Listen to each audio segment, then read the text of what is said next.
The last thing the men behind the curtain want is a conscious, informed public capable of critical thinking, which is why a continually fraudulent zeitgeist is output via religion, the mass media, and the educational system.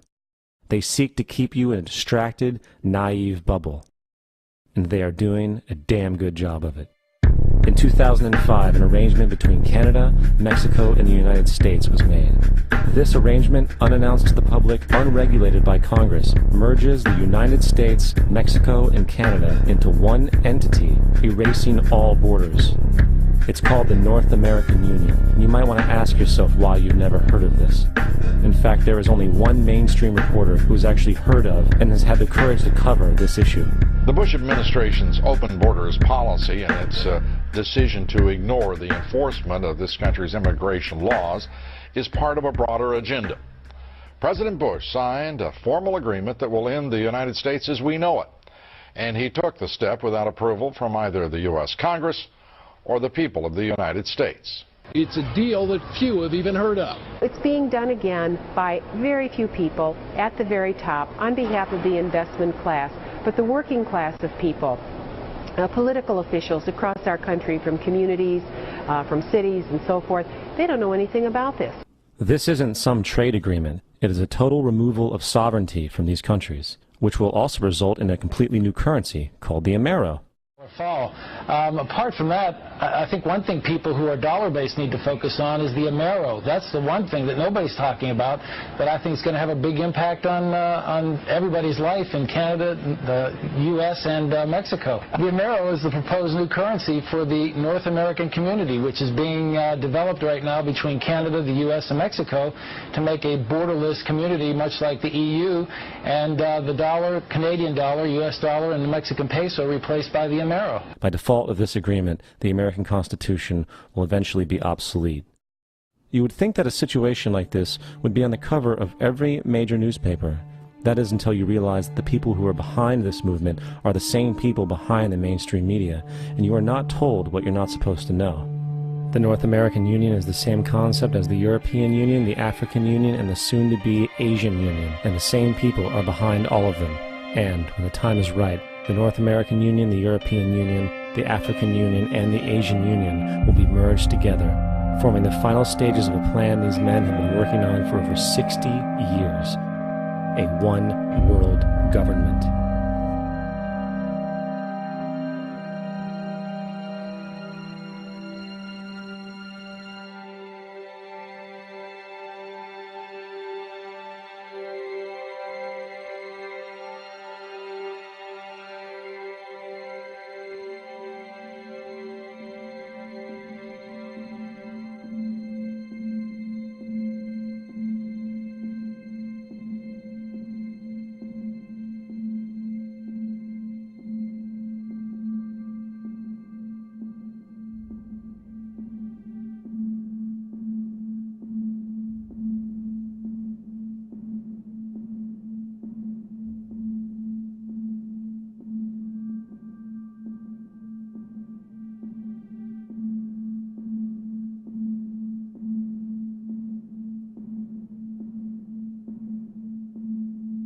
One bank, one army, one center of power.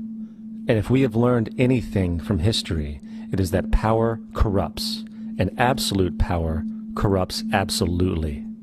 This is Aaron Russo, a filmmaker and former politician. To his left is Nicholas Rockefeller of the infamous Rockefeller banking and business dynasty. After maintaining a close friendship with Nicholas Rockefeller, Aaron eventually ended the relationship, appalled by what he had learned about the Rockefellers and their ambitions.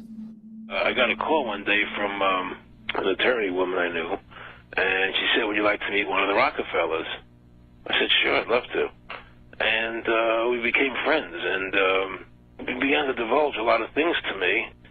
So he said to me one night, he said that there's going to be an event there, and out of that event, you're going to see, we're going to go into Afghanistan, so we can run pipelines from the Caspian Sea. We're going to go into Iraq to take the oil and establish a base in the Middle East, and we're going to go into Venezuela and try and get rid of Chavez.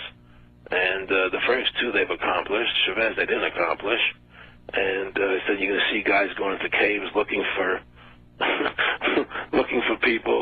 they're never going to find.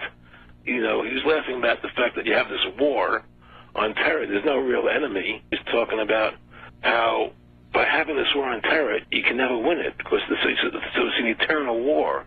And so you can always keep taking people's liberties away. And I said, how are you going to convince people that this war is real? He said, but the media can convince everybody it's real. I mean, you know, it's just that you keep talking about things. You keep saying it over and over and over again, and eventually people believe it. You know, you created the Federal Reserve in 1913 through lies. You create 9/11, which is another lie. Through 9/11, you're fighting a war on terror, and now all of a sudden you go into Iraq, which was another lie, and now they're going to do Iran. You know, and it's all one thing leading to another, leading to another, leading to another. Now, I would say, what are you doing this for? What's the point of this thing? You have all the money in the world you ever want. You have all the power. I said, you know, you're hurting people. It's not a good thing. And he would say, what do you care about the people for? Take care of yourself and you take care of your family. And then I said, so what are the ultimate goals here? He said, the ultimate goal is to get everybody in this world chipped with the RFID chip and have all money be on those chips and everything on those chips. And if anybody wants to protest what we do or violate what we want, we just turn off the chip.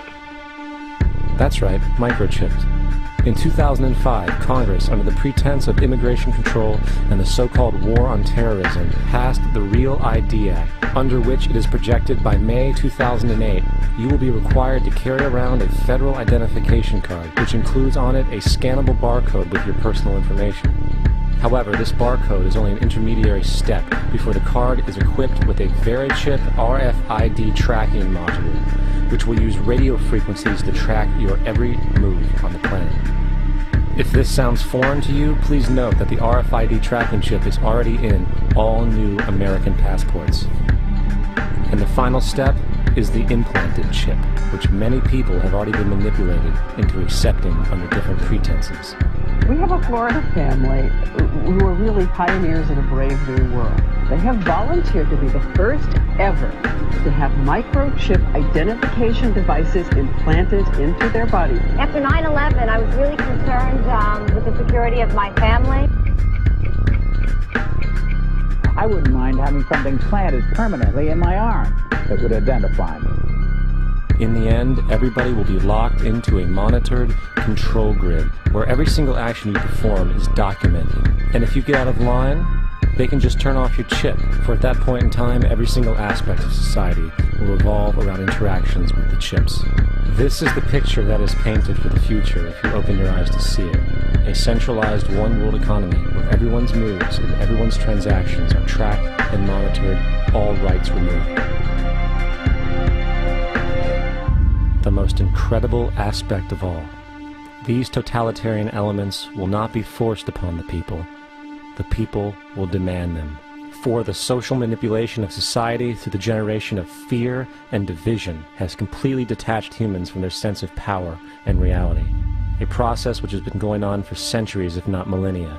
Religion, patriotism, race, wealth, class, and every other form of arbitrary, separatist identification and thus conceit has served to create a controlled population, utterly malleable in the hands of the few. Divide and conquer is the motto, and as long as people continue to see themselves as separate from everything else, they lend themselves to being completely enslaved. The men behind the curtain know this, and they also know that if people ever realize the truth of their relationship to nature, and the truth of their personal power, the entire manufactured zeitgeist they prey upon will collapse like a house of cards.